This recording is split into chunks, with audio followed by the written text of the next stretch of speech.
Welcome dear students in AC starter. आज मैं आपको 9th क्लास की वर्कशीट नंबर 51 जो इंग्लिश सब्जेक्ट की है वो करवाने जा रहा हूँ। आज की जो इंग्लिश की जो वर्कशीट है उसमें डायरी एंट्री आई है। आप पहले भी ऑलरेडी बहुत सारी डायरी एंट्री कर चुके हैं, डिस्क्रिप्शन में मैंने उसका लिंक भी दे दिया है ताकि आप उसको भी पढ़ के और अच्छे से रिवाइज कर सकें। और आज की जो वर्कशीट है इसका जो क्वेश्चन का लिंक है उसका भी मैंने लिंक डिस्क्रिप्शन में दे दिया है ताकि आप क्वेश्चन भी आराम से देख सकें। लेकिन मैं आपको एक बार समझा देता हूँ कि आज की जो डायरी एंट्री में जो क्वेश्चन दिया गया है उसमें बोला गया कि आप जब ऑनलाइन क्लास ले रहे थे स्कूल में तो आज आपने एक नया एक्सपीरियंस गेट किया, रिसीव किया एक्टिविटी करके। आपने क्या करा है कि आज का दिन ना आपने जो है हॉबीज़ पर बात करी है कि हर बच्चे की क्या क्या हॉबी है। आपके टीचर ने भी आपको हॉबी बताई है, तो आपने जो नया एक्सपीरियंस गेट करा है ना तो उसके बारे में आप जो है अपनी डायरी में लिख रहे हैं। तो मैं आपको बता भी दूं कि डायरी का पैटर्न कैसे होता है। देखो, सबसे पहले जो है ना हम यहाँ पर डे लिखते हैं, मतलब जिस डे को हम डायरी एंट्री करते हैं वो डे यहाँ पर आएगा। फिर लाइन छोड़ के आपको डेट लिखनी है। फिर उसके बाद डियर डायरी कुट्टू, अगर आपकी डायरी का कोई नाम है तो, अगर नहीं है तो आप डियर डायरी लिख कर भी छोड़ सकते हो। ठीक है, डिस्क्रिप्शन में जो पुरानी जो डायरी एंट्री थी उसका लिंक भी मैंने डिस्क्रिप्शन में दे रखा है, तो आपको उससे भी आइडिया हो जाएगा काफ़ी अच्छे से। ठीक है, मेरा मेन मकसद जो है आपको गाइडेंस देना है। तो फटाफट आगे मैं आपको बताता हूँ कि मैंने क्या लिखा है ताकि आप समझ जाओ और अपने आप करो। और जो बच्चे अभी थोड़े से वीक हैं वो देख लें और नोट कर लें, लेकिन वो वादा करें कि आगे से वो अच्छे से करेंगे। ठीक है, तो स्टार्ट करते हैं। टुडे, आज I am sharing my new experience. मैं आज जो हूँ नया एक्सपीरियंस शेयर कर रहा हूँ या कर रही हूँ। Which I received after participating in activity with my 4 classmate in Zoom class. जब मैंने जो एक एक्टिविटी करी थी, ठीक है, जूम क्लास के अंदर, तो उस एक्सपीरियंस को मैं मेरी डायरी तुझे शेयर कर रही हूँ या कर रहा हूँ। ठीक है, आगे देखते हैं।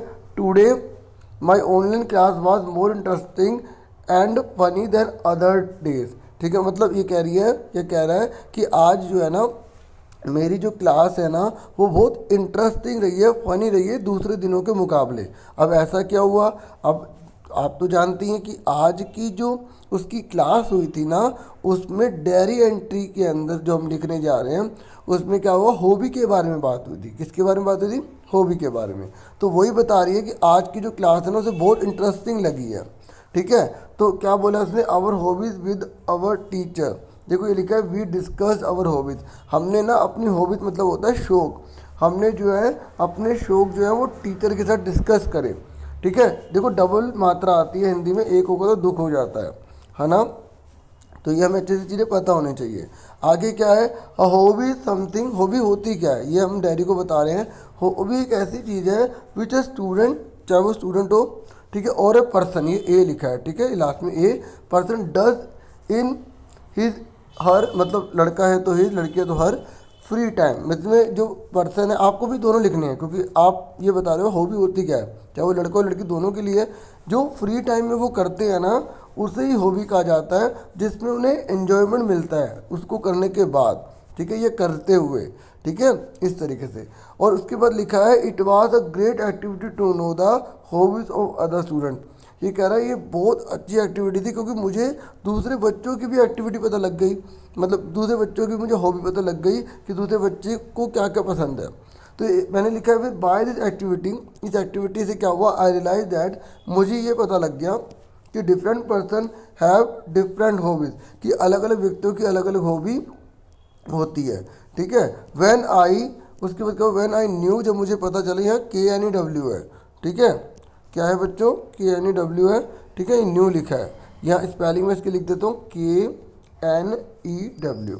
ठीक है, जब मुझे पता चला knew that my teachers hobby is cooking food, जब मुझे पता चला मेरे टीचर की हॉबी कुकिंग फूड है।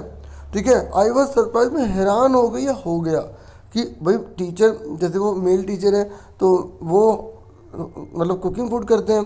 ठीक है, ऐसी आपको भी एक्सपीरियंस वाली बात लिख सकते हैं अगर आपको कोई और पता लगे तो। ठीक है, totally it was very nice day. ठीक है, क्योंकि वर्कशीट के हिसाब से लिखा है ना, तो ये कह रहे टोटली कुल मिला के बहुत अच्छा दिन रहा। And was field with new experience, और एक नए एक्सपीरियंस के साथ भरा हुआ रहा। तो लास्ट में वही नाम लिखना है जो आपको वर्कशीट में दे रखा है। तो वर्कशीट आप देख लेना, क्वेश्चन में लिंक दे रखा है। एक छोटा सा था तो इसलिए मैंने इसी में आपको समझा दिया लिख कर। ठीक है, उम्मीद करूँगा आपको क्लियर हो गया होगा, और कोई अगर डाउट होता है तो प्लीज़ कमेंट बॉक्स में ज़रूर बताएं। और आज के लिए इतना बहुत है। और अगर देखो अभी तक आपने लाइक ना किया तो देखो लाइक किया करो, क्योंकि इससे मोटिवेशन भी होता है और आपका सपोर्ट भी होता है। इससे पता लगता है हाँ भी आप काफ़ी सपोर्ट कर रहे हो, ठीक है। और दूसरा, अगर आप मेरे चैनल पर न्यू हो तो प्लीज़ सब्सक्राइब कर लीजिए और बेल आइकन को भी दबा लीजिए, ताकि आपके पास वीडियोस की नोटिफिकेशन आते चले जाएं और आप वीडियो को आराम से देख पाएँ, ठीक है। आज के लिए इतना बहुत है और अपना ध्यान पूरा पूरा रखना, ठीक है। और may God bless you, take care self dear students.